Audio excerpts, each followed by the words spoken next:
Hi everyone, very good evening. मैं अश्विन स्वागत करता हूं आप सभी का अपने यूट्यूब चैनल पे। आज का सेशन फ्रेजल वर्ब्स का सेशन है और ये इस सीरीज का सेशन नंबर 3 है। पिछले 2 सेशंस में मैंने आपको गेट का यूज़ बताया था एज फ्रेजल वर्ब। आज का सेशन जो है इसमें हम वर्ब कैरी का यूज़ पढ़ेंगे। हम ये पढ़ेंगे कि जो कैरी वर्ब है उसको फ्रेजेस में कैसे कन्वर्ट करते हैं, उससे जो फ्रेजल वर्ब्स बनती हैं वो कौन कौन सी हैं और उनके क्या यूजेस हो सकते हैं। इससे पहले कि मैं आज के सेशन को स्टार्ट करूं, मैं आपको एक बात बताता हूं और वो ये कि प्रायः स्टूडेंट्स को फ्रेजल वर्ब से बहुत डर लगता है।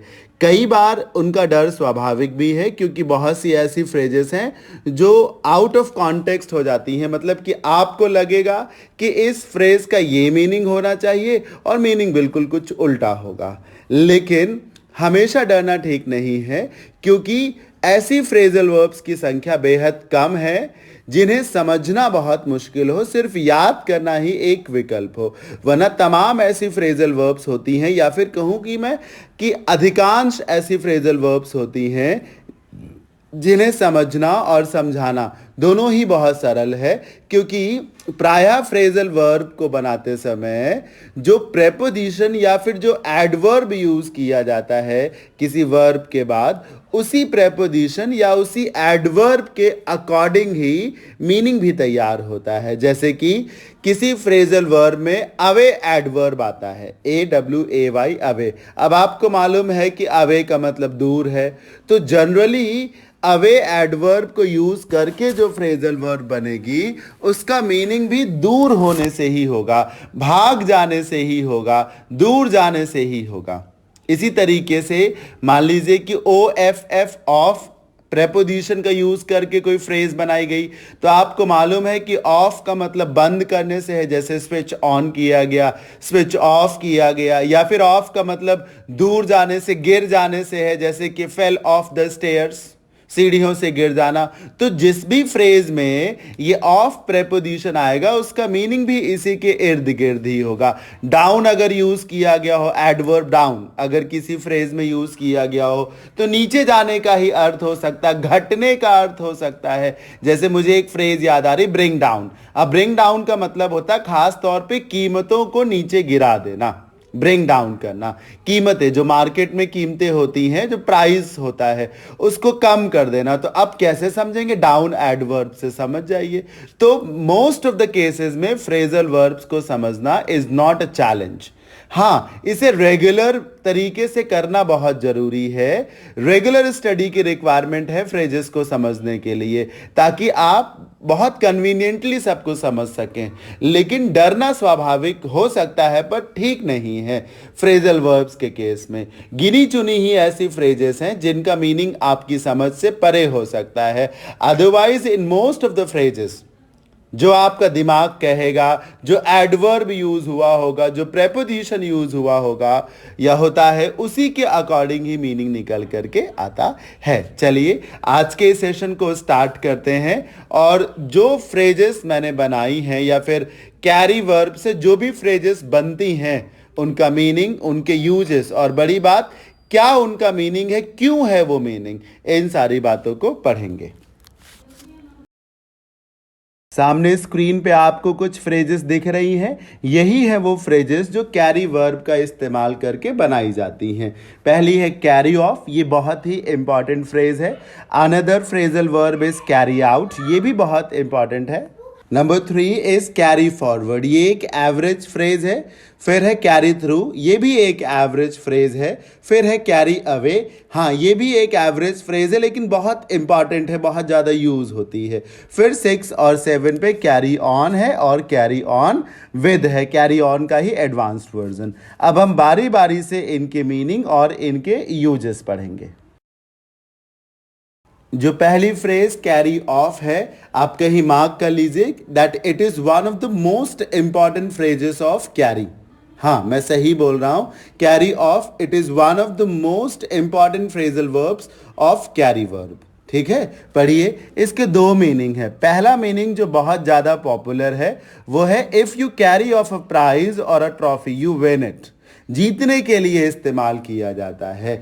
जो फ्रेजल वर्ब कैरी ऑफ है, इसका मतलब होता है किसी पुरस्कार को जीतना, किसी प्राइज को, किसी ट्रॉफी को जीतना, मतलब सक्सीड होना। जरूरी नहीं है कि हर जगह विन ही आपको मिले, कभी कभी सक्सीड भी मिल सकता है ऑप्शंस में, लाइक विन समथिंग और सक्सीड इन डूइंग समथिंग। तो कैरी ऑफ का पहला मीनिंग जो कि बहुत पॉपुलर और इंपॉर्टेंट है वो है जीतना या सफल होना, खास तौर पे किसी प्राइज को जीतना। एग्जाम्पल देखिए, she carried off the first prize in the competition. Competition में उसने प्रथम पुरस्कार जीता, फर्स्ट प्राइज को जीतना। एक सिमिलर फ्रेज भी मुझे याद आई तो मैंने लिख दी, वो है बियर अवे। ये भी बहुत ही इंपॉर्टेंट फ्रेज है, बियर अवे। अगर आप यूपी बोर्ड के स्टूडेंट हो और आपने 10th स्टैंडर्ड में एक चैप्टर है प्रोज में, the judgement seat of Vikramaditya, उसको पढ़ा हो तो उसमें बियर अवे फ्रेज का इस्तेमाल किया गया है, धारण करना जिसका मीनिंग होता है। बियर अवे के दो अर्थ है, एक तो किसी चीज को उठाना, धारण करना, और दूसरा जीतना। एक तरीके से अक्सर जब कोई प्लेयर कोई ट्रॉफी जीतता है तो वो उसे दोनों हाथों से उठाता ही तो है, धारण ही तो करता है, एक तरीके से यही उसकी जीत हो जाएगी। तो कैरी ऑफ जो फ्रेजल वर्ब है उसका पहला मीनिंग क्या है? To win something, to succeed in doing something, to win a prize or trophy. जो दूसरा मीनिंग है वो है to die of a disease, किसी बीमारी से मर जाना। It also means to die of a disease, ये दूसरा मीनिंग है। पढ़िए, किसी बीमारी के केस में, जब कोई बीमारी किसी को मार दे, जब कोई बीमारी किसी को मार दे तो कहा जाता है कि उस डिजीज ने उस पर्टिकुलर पर्सन को कैरी ऑफ किया है। जैसे लाखों लोग जो है कोविड-19 कोरोना वायरस के चलते दुनिया भर में मर चुके हैं। So lakhs of people have been carried off, lakhs of people have been carried off, या COVID-19 has carried off lakhs of people across the globe so far। मेरी बात समझ में आई आपको? पढ़िए, एग्जाम्पल क्या कहता है? Cancer carried him of a couple of years ago, कुछ वक्त पहले कैंसर की वजह से उसकी मौत हो गई थी। अक्सर ये जो कैरी ऑफ फ्रेज है जिसका मतलब है किसी बीमारी से मरना, इसमें सब्जेक्ट के रूप में उस बीमारी का ही जिक्र किया जाता है। जैसे यहाँ कैंसर का यूज किया गया है, और अगर पर्सन का यूज किया गया है तो फिर सेंटेंस पैसिव में जाएगा। जैसे मैंने कहा, corona virus has carried of lakhs of people across the globe, और अगर मैं पैसिव बनाऊं, लोगों को इधर लेके आऊं, तो lakhs of people have been carried off, passive में चला जाएगा। आगे बढ़ते हैं, मैं फिर से बता दूं, carry off is a very important phrase, और इसका खास तौर पे जो इस्तेमाल है वो किसी ट्रॉफी को, किसी प्राइज को, किसी कप को जीतने के लिए ही किया जाता है। आगे बढ़ते हैं, फ्रेज नंबर 2 देखते हैं। Phrase number 2 is carry out. Like carry off, it is also one of the most important phrases of carry. देखिए, मैंने पहले ही बताया कि हर फ्रेजल वर्ब टफ नहीं होती, हर फ्रेजल वर्ब बहुत ज़्यादा इंपॉर्टेंट नहीं होती।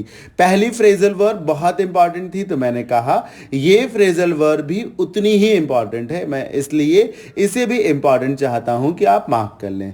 मीनिंग पढ़िए, if you carry out a task and or instruction, if you carry out a task or instruction, you do it or act according to it. किसी कार्य को करना, किसी दिशा निर्देश का पालन करना ही कैरी आउट करना कहा जाता है। किसी भी कार्य को करना कैरी आउट करना कहा जाता है ना? किसी के दिशा निर्देशों का पालन करना उसे कैरी आउट करना कहा जाता है। पढ़िए, example number 1, the government is carrying out test on large number of people to ascertain the real data of infected patients of corona virus. सरकार बड़े स्तर पर भारी संख्या में लोगों के टेस्ट कर रही है, इस प्रोसेस को वो कैरी आउट कर रही है। किसी भी कार्य को करना उसे कैरी आउट करना कहा जाता है, ताकि पता लगाया जा सके कि जो इन्फेक्टेड लोग हैं उनकी वास्तविक संख्या कितनी है। ये जो असर्टेन वर्ब आपने यूज की है इसका मतलब पता लगाना है। सर्टेन से बना, सर्टेन मतलब निश्चित करना, तो पता लगाना इसका मीनिंग है। तो क्या कहता है एग्जाम्पल नंबर 1 कि सरकार बड़े स्तर पर टेस्ट कर रही है लोगों के, ताकि वास्तविक संख्या मरीजों की पता लगाई जा सके। तो टेस्ट कर रही है, the government is carrying out test on large number of people. अब एग्जाम्पल नंबर 2 देखिए, search operations are being carried out. Search operation चलाया जा रहा है, मतलब खोज का अभियान चलाया जा रहा है इन दी विसिनिटी। विसिनिटी को कहीं लिख लीजिएगा, आसपास के एरिया को विसिनिटी कहा जाता है।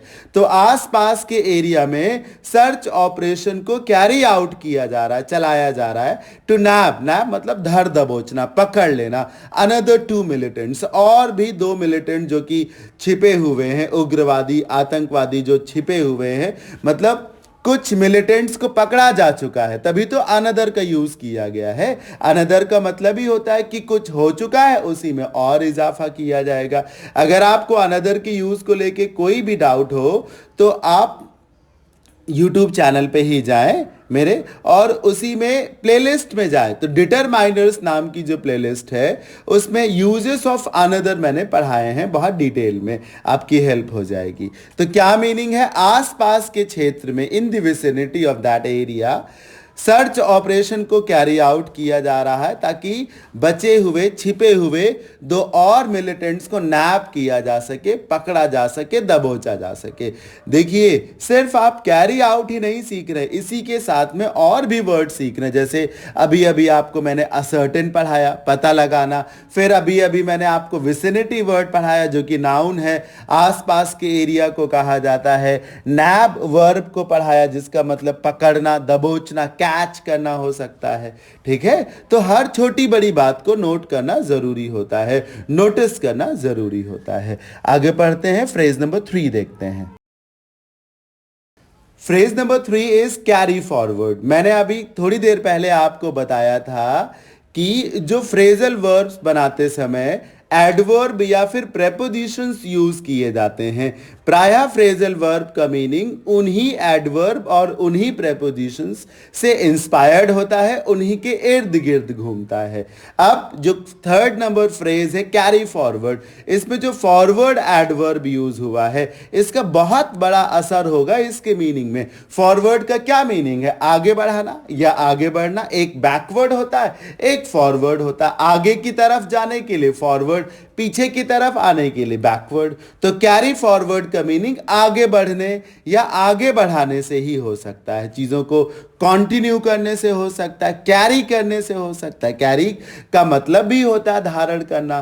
पढ़िए, कैरी फॉरवर्ड के 2 मीनिंग है। पहला meaning, include a figure in a later calculation. आप इसे सरल तरीके से कैसे समझ सकते हैं कि जैसे कोई बिजनेस है, जो अप्रैल टू मार्च फाइनेंशियल ईयर होता है, तो मार्च एंड में जो भी प्रॉफिट हुआ या जो भी क्लोजिंग बैलेंस हुआ, आपको याद आ रहा होगा, अगर आप अकाउंट्स के स्टूडेंट्स होंगे तो बहुत अच्छे से समझ में आ रहा होगा। जो at the end of financial year जो क्लोजिंग बैलेंस है, वही closing balance next financial year को ओपनिंग बैलेंस होता है। कैसे? क्योंकि उस बैलेंस को कैरी फॉरवर्ड किया जाता है, आगे बढ़ाया जाता है। तो किसी फिगर को, किसी डेटा को, किसी अमाउंट को, मनी को, वैल्यू को कैलकुलेशन में आगे भी इस्तेमाल करना ही कैरी फॉरवर्ड कहा जाता है। पढ़िए मीनिंग को, सॉरी एग्जाम्पल को। They carried forward their losses to the next financial year. अब प्रॉफिट को जैसे कैरी फॉरवर्ड किया गया, वैसे ही लॉस को कैरी फॉरवर्ड किया गया। किसी फाइनेंशियल ईयर में किसी कंपनी को कुछ लॉस होता है, उस लॉस को आगे बढ़ाया गया, नेक्स्ट ईयर की बैलेंस शीट में उसका जिक्र किया गया, तो कैरी फॉरवर्ड किया गया। दूसरा मीनिंग, मेक समथिंग प्रोग्रेस, आगे बढ़ाना, खास तौर पे अच्छी चीजों को, जैसे वैल्यूज को, अच्छाई को आगे बढ़ाना, विरासत को आगे बढ़ाना। किसी ने किसी को कोई जिम्मेदारी सौंपी, तो अब उस जिम्मेदारी को वो आगे बढ़ा रहा है, तो कैरी फॉरवर्ड कर रहा है। किसी की वैल्यूज को, किसी के आइडियाज को, जैसे रामकृष्ण मिशन जो है, स्वामी विवेकानंद साहब के जो आइडियाज हैं उनको कैरी फॉरवर्ड करता है, आगे बढ़ा रहा है। ठीक है, एग्जाम्पल देखिए। They hope the new management will be able to carry the project forward. उनको ये आशा है कि जो नया प्रबंधन है, जो नया मैनेजमेंट है, वो इस प्रोजेक्ट को कैरी फॉरवर्ड करेगा, मतलब आगे बढ़ाएगा, इसमें तरक्की आएगी। जैसे सरकार बहुत सारे प्रोजेक्ट स्टार्ट करती है, फिर कई बार गवर्नमेंट चेंज हो जाती है, तो पिछले सरकार के जो प्रोजेक्ट्स होते हैं वो स्टॉल्ड हो जाते हैं, रुक जाते हैं। और अगर उन्हीं प्रोजेक्ट्स पे काम को कंटिन्यू कराया जाए, आगे बढ़वाया जाए, तो कैरी फॉरवर्ड करना कहा जाएगा। तो ये था आज के सेशन की फ्रेज नंबर 3, कैरी फॉरवर्ड के दो मीनिंग। एक तो कैलकुलेशन को, डेटा को आगे बढ़ाना, और दूसरा प्रोग्रेस कराना, किसी भी प्रोजेक्ट को, किसी भी कार्य को आगे बढ़ाना। ठीक है, आगे बढ़ते हैं और फ्रेज नंबर 4 देखते हैं।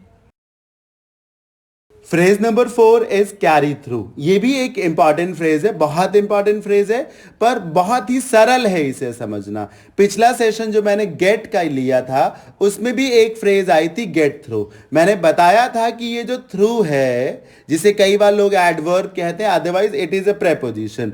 अच्छा, थ्रू का मतलब क्या होता है? से होकर गुजरना। जैसे एक गाना है चल छैया छैया, उसमें ट्रेन जो है सुरंग से होकर गुजरती है। तो सुरंग यानी कि टनल एक मीडियम है, उस मीडियम से होकर गुजरना। सर, थ्रू का मीनिंग ही होता है लड़ते झगड़ते, चीरते हुए, फाड़ते हुए आगे बढ़ना, चैलेंजेस को हराते हुए, दूर करते हुए।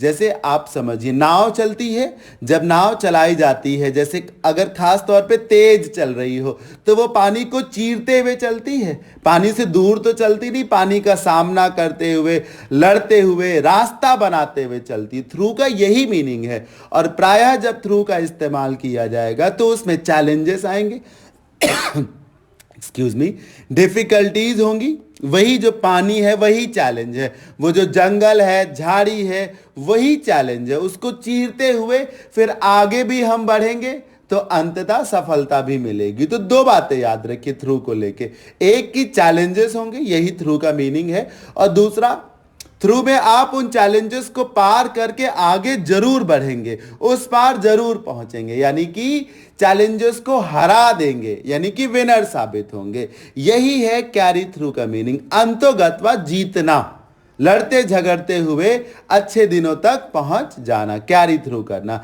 जैसे अभी हम कोविड-19 से लड़ रहे हैं और हमें पूरी उम्मीद है कि समय आएगा और बहुत जल्द से जल्द हम कैरी थ्रू भी करेंगे अपने आप को। अभी हम प्रयास कर रहे हैं और एक ऐसा दिन आएगा जब हम कैरी थ्रू करने में कामयाब हो जाएंगे। पढ़िए मीनिंग को, if you carry something through, you do it or complete it often in spite of difficulties।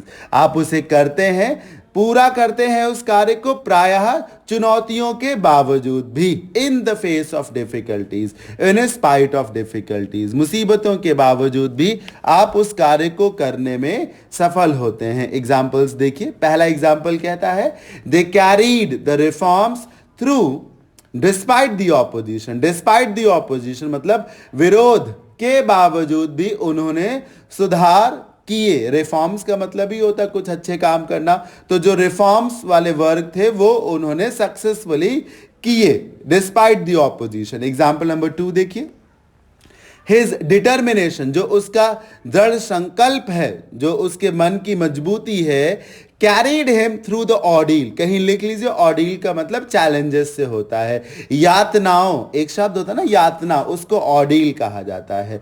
तो उसके दृढ़ संकल्प ने उसकी मदद की उन यातनाओं को झेलते हुए उनसे पार जाने में। उसके डिटर्मिनेशन के चलते, दृढ़ संकल्प के चलते वो उन यातनाओं को झेलता हुआ, लड़ता हुआ विजयी घोषित हुआ, आगे बढ़ा। फ्रेज नंबर 5 जो कि बहुत इंपॉर्टेंट है, इट इज कैरी अवे। अब कैरी अवे बहुत इंपॉर्टेंट फ्रेज है और बड़ा ही सरल है इसे समझना। अवे का इस्तेमाल किया गया, लेकर भाग जाना, चोरी करके भाग जाना, दूर जाना, यही सब इसका मीनिंग होता है। कैरी अवे फ्रेजल वर्ब बहुत पॉपुलर है। इसका यूज उस वक्त मैंने पहली दफा पढ़ा था जब इन द ईयर 2014 में जब मोदी साहब पहली दफा चुन करके, जीत करके प्राइम मिनिस्टर बनते हैं। याद है आपको, मोदी लहर एक शब्द बहुत पॉपुलर हुआ था, हर कोई मोदी लहर में बह गया था, हर कोई मोदी लहर में मंत्रमुग्ध हो गया था। ये कैरी अवे करना है, अपने साथ बहा ले जाना, अपनी प्रतिभा, अपने शब्दों, अपने हुनर से इतना इंस्पायर्ड कर देना कि जिस तरफ आप जाएंगे उसी तरफ दुनिया चलती चली जाएगी। अपने पीछे पीछे लोगों को चलाना। याद करिए, जैसा कहा जाता है, शिकागो जो वर्ल्ड समिट हुई थी उसमें हमारे ही देश के युवा नेता उस वक्त के स्वामी विवेकानंद साहब ने जो स्पीच दी थी, उसने लोगों को, वहां बैठे डेलीगेट्स को इतना ज्यादा इंस्पायर्ड किया था कि वो सब कैरी अवे हो गए थे। कहा जाता है कि अपने भाषण को समाप्त करने के बाद या के दौरान वो उस हॉल से बाहर निकलते हैं और पैदल चलते चले जाते हैं कुछ दूरी तक, लोग भी उनके पीछे पीछे चले जाते हैं। तो वो कैरी अवे करना है, अपने पीछे जनमानस को लेके चलना, बहुत ज्यादा इन्फ्लुएंस करना, इंस्पायर करना, इंप्रेस करना, ताकि आप जो चाहें वही दूसरा व्यक्ति करे। यही है कैरी अवे का मीनिंग। पढ़िए, टू इंप्रेस और इन्फ्लुएंस समबडी एक्सेसिवली। इस वर्ड को याद रखिएगा, एक्सेसिवली, बहुत ज्यादा ही किसी को प्रभावित करना। एग्जाम्पल नंबर 1 देखिए, द वर्ड्स और sermons of religious leaders. Sermons बोलते हैं ये जो धर्म गुरु होते हैं, धार्मिक लीडर्स जो उपदेश देते हैं, उन उपदेशों को सरमन्स कहा जाता है। Of religious leaders often carry away innocent और गलिबल पीपल। अक्सर जो धार्मिक नेता हैं, इनके भाषण, प्रायः इनके भाषण जो है वो सही नहीं होते। ये विकास के बजाय कंजर्वेटिव रूढ़िवादिता को एक तरीके से बढ़ावा देते हैं, प्रोग्रेसिव सोसाइटी का निर्माण अक्सर नहीं करते हैं। मैं एक तरफ से सारे रिलीजियस लीडर्स की बात नहीं करता, सभी लोग खराब नहीं होते, सभी लोग अच्छे नहीं होते, पर प्रायः ये जो रिलीजियस लीडर्स होते हैं ये ऐसी बातें ही बताते हैं जिससे कि आपकी आंखों पर धर्म का पर्दा पड़ा रहे और आप वास्तविकता से दूर रहें। तो ऐसे लोग जो गलिबल होते हैं, बहुत सीधे साधे लोग होते हैं, ये धार्मिक लीडर्स जो होते हैं, इनके जो सरमन्स हैं वो उन्हें कैरी अवे करते हैं, बहुत ज़्यादा वो इनकी बातों को मानते हैं। इन्होंने कह दिया कि ये ऐसे हो जाएगा, वैसे हो जाएगा, तो ऐसे ही मान लिया गया, है ना। चलिए, ये था एग्जाम्पल नंबर 1। एग्जाम्पल नंबर 2 देखिए, the entire reason got carried away by the young politician. पूरा का पूरा क्षेत्र जो है उस यंग पॉलिटिशियन के द्वारा कैरी अवे कर लिया गया, मतलब प्रभावित किया गया बहुत ज्यादा। And citizens voted him to power, और जिसके चलते वहां के नागरिकों ने उसे सत्ता दे दी, उस यंग पॉलिटिशियन को पावर दे दी, मतलब वोट कर दिया उसके हित में, उसके पक्ष में, उसे अपना नेता बना दिया। इतना ज्यादा वो उसकी बातों से इंस्पायर्ड हुए, इतना ज्यादा उस यंग पॉलिटिशियन ने उस रीजन को कैरी अवे किया, उस क्षेत्र को कैरी अवे किया कि लोगों ने उसे ही अपना नेता चुन लिया। ये है कैरी अवे का मीनिंग। आगे बढ़ते हैं, फ्रेज नंबर 6 और 7 को पढ़ते हैं। सामने स्क्रीन पे आपको 2 फ्रेजेस दिख रही, कैरी ऑन और दूसरी है कैरी ऑन विद। 6 और 7, carry on with. Carry on एक एवरेज फ्रेज है, मेरे हिसाब से तो इजी फ्रेज कहा जाना चाहिए इसे। आप में से बहुत से लोगों को कैरी ऑन का मीनिंग मालूम होगा, जारी रखना, गो ऑन, कीप ऑन जिसको कहा जा सकता है, कंटिन्यू करना। If you carry on doing something, you continue doing it. अगर आप किसी चीज को करना कैरी ऑन करते हैं तो आप उस चीज को करना जारी रखते हैं। प्रायः कैरी ऑन के बाद वर्ब आती है और उसे उसकी आईएनजी फॉर्म में भी रखा जाता है, कंटिन्यू रखना। पढ़िए, although the driver felt sleepy, यद्यपि उस ड्राइवर को नींद आ रही थी, वो ऊंघा रहा था, yet he carried on driving the bus, फिर भी उसने बस को ड्राइव करना जारी रखा। अक्सर ऐसी ही सिचुएशन में एक्सीडेंट्स हो जाते हैं जब गाड़ी आउट ऑफ कंट्रोल हो जाती है ना। जब नींद आए तो ड्राइवर्स को गाड़ी को कहीं साइड में रोक करके आराम करना चाहिए। ऊंघाते समय, सोते समय जब नींद आ रही है तो ड्राइव नहीं करना चाहिए। तो ये था इसका मीनिंग कि किसी चीज को कंटिन्यू रखना। यद्यपि उस ड्राइवर को नींद आ रही थी फिर भी उसने बस को चलाना जारी रखा, कैरी ऑन किया। अब नंबर 7 जो कि लास्ट फ्रेज है of today session, it is carry on with. बहुत सरल है, कैरी ऑन मतलब जारी रखना और विद मतलब किसी के साथ। तो किसी के साथ अपने संबंधों को जारी रखना, अफेयर के लिए इस्तेमाल होता है। किसी के साथ आपके जो संबंध हैं, हाँ, जो व्यक्तिगत संबंध है, खास तौर पे जो प्रेम संबंध है, उसके लिए ही कैरी ऑन विद का इस्तेमाल किया जाता है। बड़ा ही इजी है समझना। विद प्रायः पर्सन्स को जोड़ता है, विद समबडी, तो कैरी ऑन जारी रखना विथ समबडी, किसी के साथ अपने संबंधों को बनाए रखना, जारी रखना, खास तौर पे प्रेम प्रसंग को। पढ़िए, have an affair with somebody. Examples देखिए, He has been carrying on with someone at work. At work का मतलब है जहां पर कोई नौकरी करता है। For years, तो बहुत वर्षों से जिस बिजनेस में वो है, जिस ऑफिस में वो नौकरी कर रहा है, बहुत लंबे समय से उसी ऑफिस में किसी व्यक्ति के साथ उसका चक्कर चल रहा है। ये है कैरी ऑन विथ का meaning.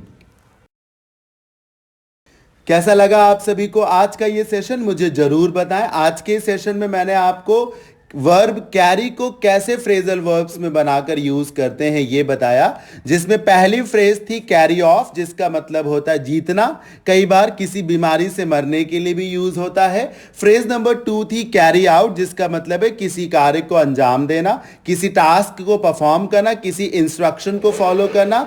Phrase number 3 was carry forward, किसी डेटा को आगे बढ़ाना, किसी बिजनेस को आगे बढ़ाना। फिर थी कैरी थ्रू, समस्याओं से लड़ते हुए आगे बढ़ना। Then it was carry away, किसी को बहुत ज्यादा प्रभावित करना, इंस्पायर्ड करना, है ना।